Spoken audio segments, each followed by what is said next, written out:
What's up, everybody? This is a book by Mark Sayers. He's a pastor in Australia. I began to read and kind of follow Mark's work from a podcast called This Cultural Moment. Mark Sayers and John Mark Comer. Very, very good podcast. You need to listen to that. But this book is called A Non-Anxious Presence. A fantastic book. How a changing and complex world will create a remnant of renewed Christian leaders. And Mark Sayers is using the word renewed in place of revival, right? A lot of church language, we say revival. We're going to have a revival meeting, that kind of thing. Renewal is sort of a modern way to talk about the move of God in a church and in our own lives. And I just want to read a couple of segments from chapter 2 of this book, really encouraging. He's talking about rebirth in chapter 2, about this new change coming out of a gray zone, complex world that we're living in, which is totally different than the world we lived in before. And he says, seeds beget seeds.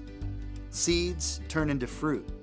Fruit turns into seeds, and multiplication occurs. You know, we've talked about this before. We used to have an orchard, and that's what happens with fruit trees. And that's what happens in our lives. The seeds that we plant in our own lives, they're what grow and they're what multiply. God distributes the seeds of renewal via leaders who carry the seed of renewal.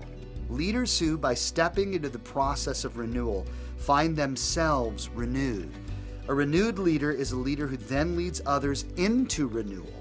These leaders become carriers of the seed of renewal, embodying the next season God is birthing among his people. So just a really cool book. The book's full of excellent content. I would tell you to get out there, get Mark Sayers' book, A Non-Anxious Presence.